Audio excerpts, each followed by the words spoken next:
Market లో invest చేసి మీ డబ్బులు డబుల్ చేసుకోవాలనుకుంటున్నారా? విజయవాడలో జరిగే సుందరరామిరెడ్డి గారి లైవ్ సెమినార్ కి అటెండ్ అవ్వండి. హలో నమస్తే, వెల్కమ్ టు సుమన్ టీవీ. నేను కీర్తి. ప్రస్తుతం మనతో స్టాక్ మార్కెట్ అనలిస్ట్ సుందరరామిరెడ్డి గారు ఉన్నారు. వీరితో ఈరోజు మనం మాట్లాడదాం కొన్ని విషయాల గురించి. నమస్తే అండి. నమస్తే. ఇప్పుడు యాజ్ యూ సెట్ మనకు స్టాక్ మార్కెట్లో అందరూ కూడా ఇన్వెస్ట్ చేయాలి అని చెప్పేసి చూపిస్తూ ఉంటారు ఇంట్రెస్ట్ అనేది. నార్మల్గా ఎక్కువగా అందరూ కూడా స్టాక్ మన ఇండియాలో స్టాక్స్ ఎప్పుడైతే డౌన్ అవుతున్నాయో అలాంటి టైంలో వాళ్ళు ఏంటి బయట స్టాక్స్కి చూపిస్తూ ఉన్నారు ఇంట్రెస్ట్ అనేది. సో పడుతున్న టైంలో కూడా మీరు ఇండియాలో ఉండే స్టాక్స్కే ఇన్వెస్ట్ చేయాలి అని అంటే ఏం చెప్తారు? ఎందుకు చేయాలంటారు యాక్చువల్గా? బేసికల్గా ఏదైనా కంట్రీలో ఆ కంట్రీ గ్రోత్ అవుతుంది అంటే, లోకల్గా గ్రోత్ అవుతుంది అంటే ఎక్కువ ఇన్వెస్ట్మెంట్ ఛాన్స్లు వస్తాయి అన్నమాట. ఓకే. అండ్ అది ఇన్వెస్ట్మెంట్ ఎవరు చేయాలంటే, ఒకటి గవర్నమెంట్ వాళ్ళు స్పెండ్ చేస్తుంటారు అమౌంట్, రెండోది ప్రైవేట్ కంపెనీస్ కూడా ఇన్వెస్ట్ చేస్తుంటారు అనమాట వాళ్ళ ఫిక్స్డ్ అసెట్స్ మీద. ఓకే. సపోజ్ ఇప్పుడు బడ్జెట్ వచ్చినప్పుడు గవర్నమెంట్ వాళ్ళు ఏంటంటే క్యాపిటల్ ఎక్స్పెండిచర్ అంటే క్యాపాక్స్ అంటారు. ఎంత ఎక్స్పెండిచర్, ఎంత ఇన్వెస్ట్ చేస్తున్నారు, అది ఇన్వెస్ట్మెంట్స్ మీద అంటే ఫిక్స్డ్ అసెట్స్ మీద ఎంత ఇన్వెస్ట్ చేస్తున్నారు అంటే లెక్క అనమాట. ప్రపంచవ్యాప్తంగా మనం చూసుకుంటే కనుక చైనా వాళ్ళ తర్వాత అంత ఎక్కువ అండ్ ఫిక్స్డ్ అసెట్స్ మీద ఇన్వెస్ట్ చేసే కంట్రీ ఇండియా అనమాట. లాస్ట్ 5 yearsలో పర్టికులర్గా వాటిని ఎలా చూస్తారంటే, వీళ్ళు investment to the GDP ratio అంటారు దాన్ని. అంటే జీడిపితో పోల్చుకున్నప్పుడు ఎంత ఇన్వెస్ట్ చేస్తున్నారు. వీళ్ళు ఇన్వెస్ట్ చేస్తే ఏమవుతుందంటే కొత్త అసెట్స్ క్రియేట్ అవుతాయి, like metros, ports, okay, and rail roads, ఇవన్నీ కూడా. దీనివల్ల ఏంటంటే వాటి మీద ఎంత ఎక్కువ ఇన్వెస్ట్మెంట్ చేస్తే అంత ఎక్కువ ఫ్యూచర్లో రిటర్న్స్ ఎక్కువ వస్తుంటాయి అనమాట. అందుకని గవర్నమెంట్ వాళ్ళు ఇన్ఫ్రాస్ట్రక్చర్ కోసమే ఇయర్లీ యావరేజ్ మీద 10 లక్షల కోట్లు ఖర్చు పెడుతున్నారు. 10 లక్షల కోట్లు. ఓకే, ఇన్ఫ్రాస్ట్రక్చర్ మీద లాస్ట్ కపుల్ ఆఫ్ ఇయర్స్ నుంచి. ఇది రాను పెరగడమే తప్ప తగ్గడాలు ఏముండదు. అండ్ రెండోది ప్రైవేట్ కంపెనీస్ కూడా వాళ్ళు కూడా కంపెనీస్ ఫుల్గా ఎక్స్పాండ్ చేస్తున్నారు. ఒక అదాని వాళ్ళు 1 లక్ష కోట్ల దాకా, అంబానీ వాళ్ళు 2-3 లక్షల కోట్లు ప్రయాణం వాళ్ళు కూడా ఎక్స్పాండ్ చేసుకుంటూ వెళ్ళిపోతున్నారు బిజినెస్లో. ఇట్లా లోకల్గా గవర్నమెంట్ అండ్ ప్రైవేట్ కంపెనీస్ మొత్తం కూడా ఇన్వెస్ట్మెంట్ చేసుకుంటూ కొత్త అసెట్స్ క్రియేట్ చేస్తున్నప్పుడు ఎక్కువ జాబ్ ఛాన్స్లు వస్తాయి అనమాట. ఇక్కడే లోకల్ జాబ్స్ కానీ ఎకానమీ ఎక్కువ డెవలప్ అవుద్ది. ఇక్కడే ఎకానమీ ఎక్కువ డెవలప్ అవుద్ది.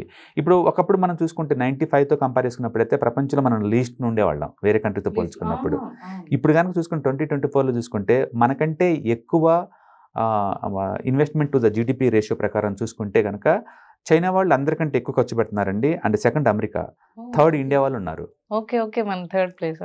అంటే కొత్త లోకల్గా అసెట్స్ క్రియేట్ చేస్తుంది చైనా వాళ్ళు, ఆ తర్వాత అమెరికా వాళ్ళు, తర్వాత చూసుకుంటే ఇండియా వాళ్ళే. అంటే దాని మీనింగ్ ఏంటంటే ముందు రోజుల్లో ఎక్కువ ఇన్కమ్ జనరేట్ చేయబోతుంది ఇండియా నుంచి ఎక్కువ ఇన్కమ్ జనరేట్ చేయబోతున్నారు అనమాట. అది ఎంత అంటే లాస్ట్ 5 yearsతో పోల్చుకొని చాలా ఫాస్ట్గానే ఎక్కువ $1 billion ఆఫ్ ఇన్వెస్ట్మెంట్ చేస్తున్నారు ఇండియా వాళ్ళు. కాబట్టి ముందు రోజుల్లో కంట్రీ ఇంకా స్ట్రాంగ్ గ్రోత్ ఉండే ఛాన్స్ ఎక్కువ ఉందన్నమాట. అందుకని మార్కెట్ పడుతున్నప్పుడు అది ఇంకా చీపర్ అవుతుంటుంది. చీపర్ అయ్యే కొద్ది రిస్క్ తగ్గుతుంటుంది, మనకి రిస్క్ తగ్గుతూ ఉంటుంది. రిస్క్ తగ్గుతున్న టైంలో ఈ టైంలో ఇన్వెస్ట్ చేసుకోవాలి తప్ప మనం పోయి మళ్ళీ వేరే కంట్రీలో ఇన్వెస్ట్ చేయడం ఆల్రెడీ పెరిగిన వాటి మీదే పెట్టే కంటే తగ్గినప్పుడు మీరు పెట్టుకుంటే అది ఇన్ ఫ్యూచర్ పెరుగుతుంది కాబట్టి ప్రాఫిటబుల్ అని అంటున్నారు. Okay, nice. కాబట్టి కంట్రీలో గవర్నమెంట్ వాళ్ళు ఇన్ఫ్రాస్ట్రక్చర్కి బాగా ఖర్చు పెడుతున్నారు. అండ్ మనం జిఎస్టీ కలెక్షన్ చూస్తే మనకు అర్థం అవుతుంది. రఫ్గా మంత్లీ 1.8 lakh crore కలెక్షన్ అవుతుంది గవర్నమెంట్కి పర్ మంత్ కలెక్షన్స్. అవి పెరగడమే తప్ప తగ్గడాలే ఉండలేదు. అంటే ట్యాక్స్ ఫైలింగ్ పెరుగుతుంది. అంటే ఓవరాల్గా కంట్రీ ఒక స్ట్రక్చరల్ వేలో గ్రోత్ చూపిస్తుంది. అంటే గవర్నమెంట్ వాళ్ళు కొత్త ఇన్ఫ్రాస్ట్రక్చర్ కోసం ఖర్చు పెడుతున్నారు. అంటే ప్రైవేట్ కంపెనీస్ కూడా అన్ని భారీగా ఖర్చు పెడుతున్నాయి. And 2 years back chip manufacturing ఇండియాలో లేదు. ఈ సంవత్సరం ఫస్ట్ డిసెంబర్లో, ఈ డిసెంబర్ 25 డిసెంబర్లో అండ్ ఫస్ట్ చిప్ బయటకు వస్తుంది, మేడ్ ఇన్ ఇండియా. ఒక 5 years తర్వాత చూసామనుకోండి, ఇండియా వరల్డ్ టాప్ 5లో ఉంటుంది. అంటే ఇప్పుడు వరకు 0 చిప్ మ్యానుఫ్యాక్చరింగ్. నెక్స్ట్ 5 yearsలో ఇండియా వరల్డ్లోనే టాప్ 5కి వచ్చేస్తుంది అనమాట. అండ్ రిలయన్స్ వాళ్ళు జియో లాంచ్ చేసేంత వరకు కూడా మంది 182 పొజిషన్లో ఉండేది, ఇది మొబైల్ నెట్వర్కింగ్లో. ఇప్పుడు వరల్డ్ సెకండ్ పొజిషన్కి వచ్చేసాం. అంటే 5Gలో నెంబర్ 1 ఇండియాలో ఉంది వరల్డ్ మొత్తం మీద. దాని మీనింగ్ ఏంటంటే ఇండియా చాలా ర్యాపిడ్గా స్పీడ్గా గ్రోత్ ఉంది. ఈ గ్రోత్లో దాన్ని మనం ఎన్కాష్ చేసుకోవాలంటే నెక్స్ట్ 2-3 decades వరకు కూడా మీరు ఇండియన్ మార్కెట్లో ఇన్వెస్ట్ చేసుకోవడం ద్వారా ఎక్కువ రిటర్న్ తీసుకోవచ్చు కంపేర్ టు వేరే దేశాలతో పోల్చుకుంటే. అండ్ రెండోది, ప్రపంచవ్యాప్తంగా స్టాక్ మార్కెట్లో ఎక్కువ శాతం ఎక్కువ రిటర్న్స్ వచ్చేది అమెరికా, ఇండియా అండ్ తైవాన్ తప్ప వేరే కంట్రీలో పెద్దగా ఉండదండి స్టాక్ మార్కెట్స్. ఈ రిటర్న్స్ ఉండవు అక్కడ.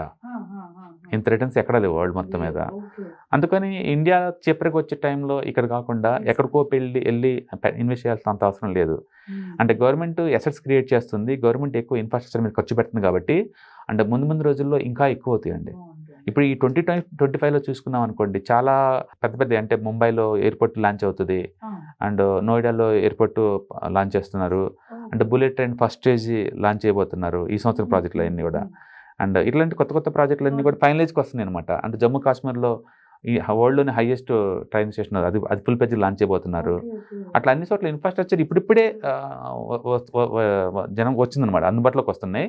ఇన్కమ్ పెరగబోతుంది కంట్రీకి, బయట కంట్రీస్ తో కాంపిటేటివ్ గా రన్ అవబోతోంది. కాబట్టి గవర్నమెంట్ ఇన్కమ్ పెరుగుతుంది, అంటే ప్రైవేట్ కన్సంప్షన్ పెరుగుతుంది, జాబ్స్ ఎక్కువ క్రియేట్ అవుతాయి, అండ్ ఓవరాల్ గ్రోత్ ఉంటుంది అనమాట. అందుకని టెంపరీగా 1 or 2 quarters up and down అవచ్చేమే కానీ but long term point of లో మోర్ గ్రోత్ ఉంది ఇండియాలో అనమాట. మన క్లియర్గా గవర్నమెంట్ వాళ్ళు ఈ investments to the GDP ratio ప్రకారం 3rd బిగ్గెస్ట్ కంట్రీ వరల్డ్లోని, చైనా అండ్ అమెరికా తర్వాత. కాబట్టి మీరు ఎక్కడికి వెళ్తారు ఇన్వెస్ట్మెంట్కి, ఇక్కడ కాకపోతే ఎక్కడికి? అందుకని సైక్లికల్ నేచరు ఏ ఎసెట్ క్లాస్కైనా ఉంటుంది, స్టాక్ మార్కెట్ కూడా ఉంటుంది. అందుకని డిప్ అవ్వటం పెరగటం అనేది నార్మల్ సినారియో ఓవరాల్గా. బట్ కాబట్టి ఎవ్రీ డిప్ని మనం బై చేసుకోవటం ద్వారా లాంగ్ టర్మ్కి మంచి వెల్త్ క్రియేట్ చేసుకోవచ్చు లాంగ్ టర్మ్ పాయింట్ ఆఫ్ లో. షార్ట్ టర్మ్ లో it's depending upon the market moves అనమాట. అవును, ఇప్పుడు తగ్గినప్పుడు పెట్టుకుంటే అందుకని అయితే చాలా సో యాన్యువల్ గవర్నమెంట్ వాళ్ళు ట్రిలియన్స్ ఇన్వెస్ట్ చేస్తున్నారు కాబట్టి మనది బిగ్గర్ ఎకానమీగా మారబోతుంది కాబట్టి ఇక్కడ ఉన్న ఛాన్స్ ఎక్కడ ఉండవంటున్నా. That's what. అవును, great advice actually. Thank you అండి. హాయ్. మొట్టమొదటిసారిగా మన విజయవాడలో క్లాస్ రూమ్ ట్రైనింగ్ అండి, 1 day క్లాస్ రూమ్ ఎన్విరాన్మెంట్లో ఆఫ్లైన్ వెబినార్ జరగబోతుంది. అంటే ఇంట్రెస్ట్ ఉన్న పార్టిసిపెంట్స్ ఈ కింద స్క్రోల్ అవుతున్న నెంబర్కి రింగ్ చేసుకొని సీట్ బుక్ చేసుకోండి. దీంట్లో ETFs, index funds and mutual funds మీద completely and hand folding experience మీకు ప్రొవైడ్ చేయబడుతుంది.